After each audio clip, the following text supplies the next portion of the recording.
Hello, everyone. This is Ben Dunn, founder of Antarctic Press, a comic book publishing company founded in 1985. Also, the creator of such comics as Warrior Nun, Mighty Tiny, Ninja High School, Marvel Mangaverse, Tomorrow Girl, Penguin, and a host of other characters and such. I've been thinking a lot about what's going on in the entertainment industry, especially in the comic book market. And, I kept me thinking about the old-fashioned spinner rack. Now, we're familiar with them. We've seen them, but probably a new generation has never even heard of them. I'll bet you most kids have never even seen one, or experienced one. Maybe they're due for a comeback. Now, listen, hear me out. The people say, but Ben, spinner racks are old-fashioned. No one cares about those anymore. Well, that may be true, but I beg to differ. I think that one of the things that was appealing to comics was that every month, every week, you would go to run down to the spinner rack, the local 7-Eleven or whatever, grocery store or drugstore and stuff like that, and you were looking forward to seeing what was new that week on the spinner rack. Now, would it work today? Well, I think it would actually, and this is my my logic. Agree with me or not? It's totally up to you. But here's what I think it could break down to. One of the things that was, I think, detrimental to the comic industry was the abandonment of the newsstand. And the newsstand was primarily made up of the spinner rack or some sort of, comic book news rack. And they were ubiquitous. They're almost everywhere. Any place that sold magazines sold comics. And the comics were usually on a spinner rack. Not on the newsstand, but in a spinner rack. Here's what like I said, this is my logic. It had the big two not abandoned the newsstand model, I would argue it still might be healthy. Here's some of my thoughts on maybe the return of the spinner rack. Number one, it actually takes up very little retail space and could generate a pretty decent amount of income relative to that small amount. I think that the spinner rack takes up maybe 1 square foot, maybe 2, and the average large spinner rack can hold up to 250 comics. So if you go by that logic, if each comic was between, say, $2 to $4, that's a total retail value of $450 to $1,000 per spinner rack. Assuming a sell-through value of about 30 to 50%, it could generate between $315 on the low end and $500 on the high end. So let's assume that a spinner rack was located in every 7-Eleven location that exists currently in the United States of America.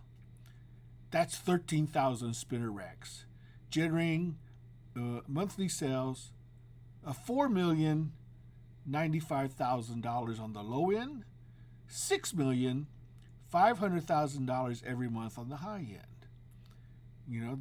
That's quite a bit, and that's just 7-Eleven locations. Imagine if they were in other gas stations as well, grocery stores or drug stores. Places that people frequent a lot. So it could actually generate quite a bit of income. And the visibility would be, incredible, I think. Okay, so let's go into reason number 2. Visibility and impulse buys are key to the success of a spinner rack. If the general public were to see a comic book spinner rack, there's a very good chance that many people will at least check it out. With all the colors, they could be well designed to attract people. They can even put LEDs, on the top, that they will be advertising the latest issues for that particular week. If there's a good product mix at a low price point, I think there's a very good chance that people will at least check it out. Spin it, because who doesn't want to spin the rack around and take a look and see what's there? Yeah. I believe that mostly children and teens would be attracted to it, and out of impulse, just to check it out, just to see what was there. And if the content is good, they may be willing to pick it up. If you put it in a high traffic area, like in the front or near the checkout, there's a high likelihood it'll catch most people's attention, especially with a good product mix. And it could be it could be an impulse buy, especially if it was priced right. It was, I think, priced less than $3 to $4. I think it might be an attractive buy, especially if it's a product that looks like it could be entertaining. So that comes to number 3. It, I think, will create long-term customers and fans. If the product mix is replaced every month or every week, it creates a need to come back to the spinner rack. They start, hopefully, they start making it a habit to check out what's new on the spinner rack every week. And hopefully they'll become regular buyers of the latest comics. Kids might go down there just to check it out, see what's new. Parents may buy something that kids can hold on to and become future readers and collectors. It's just all about how attractive the product mix is. Look, I understand there's a lot of major logistics that to me to overcome. But if Marvel and DC, for instance, invested in some well-designed spinner racks, and started, distributing them out to newsstands, I think that they could probably convince a lot of retailers to start picking them up again or placing them in high traffic areas. And it is something that I think bears some research, and maybe it might to help revitalize the comic industry. Look, I'm not saying this is a panacea. I'm not saying this is the solution.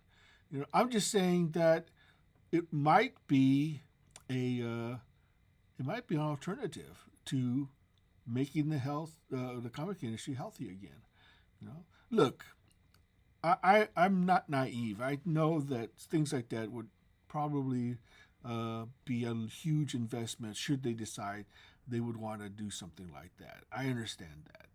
But I think in the long term, it could revitalize the comic industry and make people more aware of comics again. It just very well might be.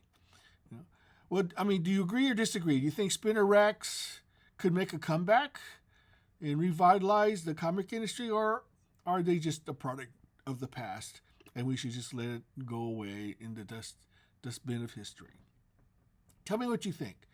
I comment below, and if you like what you've heard, please like and subscribe. I would appreciate it. So until next time, this has been Dunn, signing off.